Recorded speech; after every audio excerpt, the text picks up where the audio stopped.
Hello students, आज मैं metallurgy का फोर्थ वीडियो लेकर आया हूं जिसमें हम मेटलर्जी के स्टेप्स के बारे में डिस्कस करने वाले हैं। वैसे आज के वीडियो में मैं मेटलर्जी के फर्स्ट स्टेप के बारे में डिस्कस करने वाला हूं। स्टूडेंट्स, इसके पहले मैंने 3 वीडियो बना रखे हैं जिसमें मैंने ओर्स और मिनरल्स के बारे में एक्सप्लेन किया है, मेटलर्जी के बारे में एक्सप्लेन किया था और आज हम उसके स्टेप्स के बारे में थोड़ा सा पढ़ने वाले हैं। स्टूडेंट्स, आज के इस वीडियो में मैं एक क्वेश्चन लास्ट में कराने वाला हूं जो ACF 2016 में आया हुआ क्वेश्चन है। तो आज की वीडियो से रिलेटेड एक क्वेश्चन आया हुआ क्वेश्चन है जो मैं आपको कराने वाला हूं और डिटेल सारी बात भी बताने वाला हूं। लेकिन आप सभी स्टूडेंट से एक रिक्वेस्ट है कि यदि आप मेरे चैनल में नए हैं तो चैनल को सब्सक्राइब कर ले, बेल आइकॉन दबा ले स्टूडेंट्स, ताकि मेरे नेक्स्ट वीडियो का नोटिफिकेशन आपको मिलता रहे। और इसके पहले जो भी वीडियो मैंने बना रखे हैं मेटलर्जी से रिलेटेड, आपको यदि अच्छा करना है मेटलर्जी में तो उन वीडियोस को जरूर देख लें। तो चलिए स्टार्ट करते हैं वीडियो को। मेटलर्जी क्या होता है ये मैंने बता रखा था स्टूडेंट्स। मेटलर्जी कुछ भी नहीं है, बहुत सिंपल है। धातु कर्म मतलब कि अर्थ से जो भी आपको अयस्क मिलता है, अर्थ से धरती से जो भी आपको पदार्थ मिलता है उसमें से धातु का निष्कर्षण करना, शुद्ध धातु को निकालना। ठीक है ना। जैसे आपने तो देखा ही है, डेली लाइफ में यूज कर रहे हैं लोहा, सोना, चांदी, पीतल, मतलब पीतल तो मिश्र धातु हो गया, और भी ऐसे बहुत सारे शुद्ध धातु को यूज करते हैं अपने डेली लाइफ में। लेकिन क्या वो अर्थ में इसी रूप में उपलब्ध है? क्या नहीं है।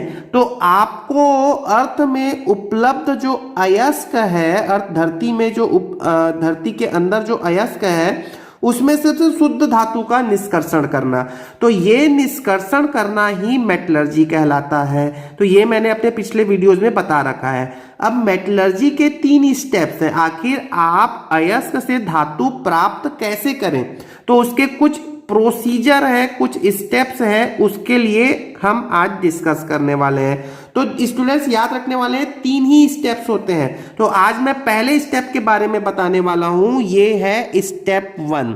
क्या होता है स्टेप 1 में कि to increase the concentration of ore की सांद्रता को हमको बढ़ाना है। ठीक है, कैसे बढ़ाते हैं तो ये मैं आपको 3 मेथड होते हैं ओर्स की सांद्रता को बढ़ाने के लिए। एक होता है घनत्वीय पृथक्करण विधि, जिसको हम इंग्लिश में बोलते हैं ग्रेविटी सेपरेशन प्रोसेस। ग्रेविटी मतलब ये गुरुत्वाकर्षण से रिलेटेड शब्द है, ग्रेविटी सेपरेशन प्रोसेस। तो घनत्वीय पृथक्करण विधि ये आपको पढ़ने की जरूरत नहीं है, क्योंकि ये बोर्ड में भी बहुत कम पूछता है और यहाँ पर भी पूछने की संभावना बहुत कम है। तो जरूरत नहीं है, अननेसेसरी आप टाइम वेस्ट ना करें। इसके अलावा एक और मेथड है जिसको हम बोलते हैं चुंबकीय पृथक्करण विधि। ये भी जरूरत नहीं है आपको पढ़ने के लिए, ये भी ना बोर्ड में पूछता है और अभी भी पूछने की संभावना बहुत कम है, ना के बराबर है या नहीं पूछा जाएगा। हाँ, फेन उत्प्लावन विधि, ये उत्प्लावन लिखा हुआ है, फ्रोथ फ्लोएटेशन प्रोसेस, ये बहुत ही इंपॉर्टेंट टॉपिक है, बहुत ही ज्यादा इंपॉर्टेंट टॉपिक है। ये 10th के बोर्ड में भी पूछ लेते हैं, इवन 12th CBSE बोर्ड में भी ये पूछ लिया जाता है। तो चलिए स्टूडेंट्स, इसको मैं आपको समझा देता हूं। आप बस आने वाले 5 मिनट में वीडियो को देख लो, समझ लो, और लास्ट में मैं आपको ये बताने वाला हूं कि आपको इसमें से याद क्या करना है और इसमें से क्या क्वेश्चन आया हुआ है 2016 में। क्योंकि मैं समझा देता हूं तो समझाने से क्या है ना, आप इसको कम से कम याद करने में आपको हेल्प होगा। नहीं तो मैं सीधे सीधे पॉइंट भी बता सकता हूं आपको, पॉइंट बता दो याद कर लो, लेकिन उससे मजा नहीं आता है। आप 5 मिनट बस सुन लें तो आपको सारी बातें आसानी से समझ में आएगा। फेन मतलब झाग, फेन उत्प्लावन विधि, झाग के थ्रू हम कैसे ओर्स की सांद्रता को बढ़ाते हैं। तो मैं एक डायग्राम के हेल्प से, रफ डायग्राम के हेल्प से समझा देता हूं। आपको डायग्राम ना कोई बनाने बोलेगा, ना ही कुछ करना है आपको, सिर्फ आप सुन लें। यहां पर मैंने एक कंटेनर ले लिया, एक पात्र ले लिया, जिसमें क्या भरा हुआ है, इसमें मैंने भर दिया है, क्या क्या भर दिया मैंने, वाटर भर दिया। ठीक है, सबसे पहले मैंने वाटर भर दिया, प्लस मैंने रख दिया पाइन ऑयल, मैंने रख लिया पाइन ऑयल, हिंदी में इसको बोलते हैं चीड़ का तेल। क्या याद बोलते हैं? पाइन ऑयल, चीड़ का तेल। प्लस मैंने क्या डाल दिया इसमें, क्या डाल दिया स्टूडेंट्स, मैंने इसमें डाल दिया ओर्स डाल दिया है। कुछ ना कुछ तो और डालना है ना, उसी की तो सांद्रता को बढ़ाना है। हाँ, अब कौन सा और डालना है स्टूडेंट्स, तो ये है सल्फाइड और। ठीक है, सल्फाइड और के लिए ये एप्लीकेबल है, सल्फाइड और डालना है। प्लस मैंने कुछ सोडियम, याद रखना है, इस बात को याद रखेंगे, sodium ethyl, sodium ethyl xanthate, sodium ethyl xanthate, ये 4 चीज आपको डालनी है। इसके अलावा और भी कुछ कुछ चीजें डालते हैं जो आपके 12th के सिलेबस में, बट आपको उतनी जरूरत नहीं है, इसलिए मैं नहीं बता रहा हूं कि यहां तक आपका काम हो जाएगा। ठीक है, चलो अब देखना, ये 4 चीजें मैंने मिला दी। इसके साथ में मैंने क्या कर दिया, यहाँ पर एक पाइप लगा दिया स्टूडेंट्स। पाइप के थ्रू मैंने क्या सप्लाई किया, यहाँ पे एक एयर सप्लाई किया। एयर सप्लाई करने का पर्पस भी आप समझना, तो यहाँ पे कुछ छेद होते हैं। अब सुनो, पहले तो आप सुन लो क्या होता है। आप घर में जब कपड़ा धोते हैं, कपड़ा धोने के लिए जब पानी में डिटर्जेंट डालते हैं, तो जब आप डिटर्जेंट डालते हैं ना, जैसे पानी में सर्फ डालते हैं और उसको हैंड से शेक करते हैं, जब हाथ से पानी और सर्फ के मिक्सचर को मिक्स करते हैं, तो आपने महसूस किया होगा, महसूस किया, डेली देखते हैं झाग बनता है, और ये झाग जो है वो पानी के ऊपर आ जाता है कि नहीं आ जाता है। बस यही काम ये करना है। ठीक है, जब आप सर्फ वाले पानी को हैंड से मिक्स करते हैं, तो मिक्सिंग करने का काम यहां पर कौन कर रहा है, एयर कर रहा है। ठीक है, अच्छा अगली बात सुनो, पानी वहां पर भी है, पानी यहां पर भी है। जहां आप सर्फ का यूज कर रहे थे, सर्फ के जगह यहां पर हम क्या यूज कर रहे हैं स्टूडेंट्स, पाइन ऑयल। ये पी लिखा हुआ है, ठीक है, मैं अगले पेज में एक बार और लिख दूंगा।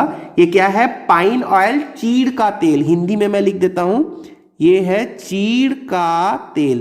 तो जो रोल सर्फ का होता है वही रोल पाइन ऑयल का होता है, चीड़ के तेल का होता है। सर्फ का रोल क्या होता है, झाग पैदा करना होता है। ये भी क्या करता है स्टूडेंट्स, झाग पैदा करता है। ठीक है, अब सुनोगे, यहां पर कहानी सुनोगे। ठीक है, यहां पे अब वो तो उदाहरण समझ गए आप। ठीक है, इसके बारे में मैं थोड़ी देर बाद बोलता हूं। ठीक, तो क्या होता है यहां पर, आपने क्या डाल रखा है, पाउडर है ना, पाउडर्ड ओर डाल दिया। कौन सा ओर डाल दिया, सल्फाइड ओर, मतलब पाउडर मतलब बहुत पीसा हुआ बारीक ओर डाल दिया।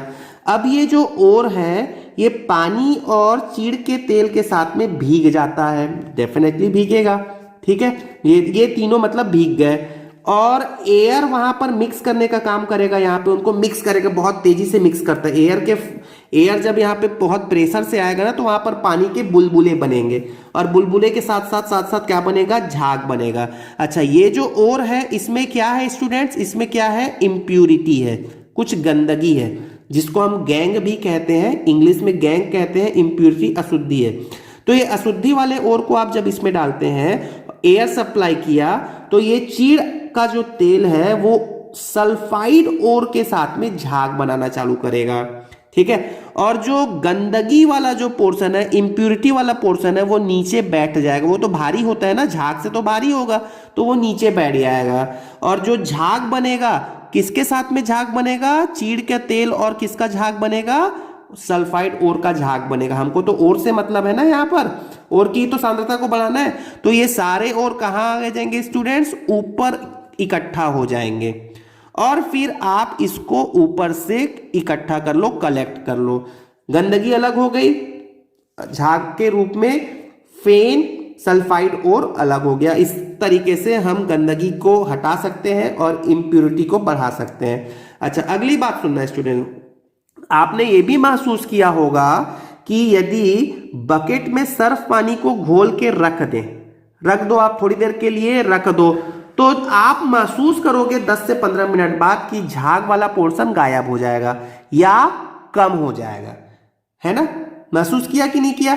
तो वही बात यहां पर भी है। तो क्या होता है, थोड़ी देर बाद यदि आप इसको रख देना, तो ये झाग वाला पोर्शन फिर से इसमें पानी में मिल जाएगा, तो फिर आप जो काम किए उसका कोई रोल नहीं होगा। इसीलिए हम क्या यूज करते हैं, सोडियम इथाइल जेंटेट का यूज करते हैं। ये क्या होता है स्टूडेंट्स, इसको हम बोलते हैं कलेक्टर, संग्राही, संग्रह करता है, ये इकट्ठा करता है। किसको इकट्ठा करता है? ये जो ओर्स होते हैं ना, उसको पाइन ऑयल में घोलने में मदद करता है। मतलब सुनना, ओर्स कहां पर है? यहां पर पानी में घुले हुए हैं, पूरा पानी और चीड़ के तेल में यहां पर मिक्स्ड है और एयर का प्रेशर आ रहा है। तो ये जो ओर्स है उसको ये जो कलेक्टर है ये ऊपर ले जाने में मदद करता है, कलेक्ट करता है, इकट्ठा करता है। जो फैला हुआ है उसको इकट्ठा करेगा और ऊपर ले जाएगा ताकि झाग कंटिन्यूअसली बनता रहे। अदरवाइज झाग जो है वो डिसअपियर हो जाएगा, गायब हो जाएगा थोड़ी देर के बाद। तो सोडियम इथाइल जेंटेट क्या है? कलेक्टर है। ठीक है, तो ये पूरी कहानी आपको आप समझ में आ गई होगी। बहुत छोटा सा वीडियो है स्टूडेंट्स, 10 मिनट का ही वीडियो है। चलिए अब मैं आपको इसका इंपॉर्टेंट कुछ लाइनें बता देता हूं, आप नोट डाउन कर लें इंपॉर्टेंट लाइंस। क्या इंपॉर्टेंट लाइन है, क्या है? सबसे पहला इंपॉर्टेंट, वेरी इंपॉर्टेंट, इसका क्वेश्चन भी मैंने नीचे लिख रखा है। ठीक है, क्या है? इस मेथड का उपयोग सल्फाइड ओर के लिए करते हैं, सल्फाइड ओर की सांद्रता को बढ़ाने के लिए करते हैं। अब सल्फाइड ओर क्या होता है? तो ये सल्फाइड मतलब सल्फर से रिलेटेड, S2-। ठीक है, सल्फाइड ओर की सांद्रता को बढ़ाने के लिए करते हैं। जनरली मैं बता देता हूं, पीबीएस का यूज करते हैं, पीबीएस की सांद्रता को बढ़ाने के लिए यूज करते हैं, या जेडएनएस की सांद्रता को बढ़ाने के लिए यूज करते हैं। तो कभी किसी क्वेश्चन में एस आ गया, सल्फर आ गया, और आपसे ये पूछ लें कि ये इसे किस विधि के द्वारा आप सांद्रित करने वाले हैं, तो फ्रोथ फ्लोटेशन प्रोसेस के थ्रू वो करेंगे। याद होगा मैंने इसका नाम गैलेना बताया था अपने पिछले वीडियो में। ठीक है, नाउ अगली बात सुनना स्टूडेंट्स, तो ये वेरी इंपॉर्टेंट है। फ्रोथ फ्लोटेशन प्रोसेस का सीधा सीधा संबंध सल्फाइड ओर से है। ठीक है, दूसरी बात आप सुनोगे, फ्रोथिंग एजेंट। फ्रोथिंग एजेंट मतलब सर्फ। सर्फ का काम यहां पर कौन कर रहा है? पाइन ऑयल कर रहा है। देखो मैंने लिख लिया है, सल्फाइड ओर एवं जल के साथ झाग बनाने वाले पदार्थ को हम क्या कहते हैं? फ्रोथिंग एजेंट कहते हैं, फेनक कहते हैं, जो झाग बनाने वाला पदार्थ है। और वो कौन सा है स्टूडेंट्स? ये भी बहुत इंपॉर्टेंट है, पूछ लिया जाता है। कौन है? Pine oil. क्या है? पाइन ऑयल, जिसको हम हिंदी में बोलते हैं चीड़ का तेल। क्लियर हो गया? चीड़ का तेल। अगली बात सुन ले स्टूडेंट, बस 3 बातें आप याद रख लें। एक होता है कलेक्टर, जिसको हम हिंदी में बोलते हैं संग्राही। अयस्क के कण को एब्जॉर्ब कर लेता है। मैंने बोला ना, उस कण को वो क्या कर लेगा? अवशोषित कर लेगा। जो मैंने बताया था आपको कि वो सल्फाइड के कण को अवशोषित कर लेगा और कहां भेज देता है? उसे वायु के बुलबुलों के साथ झाग में भेजने वाला पदार्थ, झाग में भेज देता है ये। और ये कौन सा है? तो ये है सोडियम इथाइल जेंटेट। ठीक है, सोडियम इथाइल जेंटेट। और कई बार सोडियम के जगह पर पोटेशियम भी लिख देते हैं, तो आप पोटेशियम भी ले सकते हो, सोडियम या पोटेशियम इथाइल जेंटेट। क्लियर हो गया? तो बस आपको बस 3 बातें याद रखनी है। इसके अलावा एक मेरे को एक और मैं बता सकता हूं, डिप्रेसेंट के जैसे यूज करते हैं सोडियम साइनाइड। चाहो तो आप इसे याद कर लो, डिप्रेसेंट के रूप में यूज होता है सोडियम साइनाइड, NaCN। वैसे ये 12th में पूछ लेते हैं, अभी ACF के लिए उतनी जरूरत नहीं है, 12th में तो बहुत पूछते हैं इसको। ठीक है, सोडियम साइनाइड यूज कर लेना, बाकी याद कर लो, एक टर्म याद कर लो, sodium cyanide. Froth flotation process में NaCN। ठीक, चलिए अब थोड़ा सा एक क्वेश्चन देख लो, जो इजी क्वेश्चन आता है, बहुत ही इजी क्वेश्चन है। देखो, फ्लेन उत्प्लावन विधि फ्रोथ फ्लोटेशन संबंधित है सल्फाइड ओर, ऑक्साइड ओर, कार्बोनेट ओर, सिलिकेट ओर और नन। तो बहुत ही सिंपल हो गया ना स्टूडेंट्स। ठीक है, सल्फाइड ओर हो गया। तो आई होप आपको ये वीडियो समझ में आ गया होगा पूरा। Thank you very much.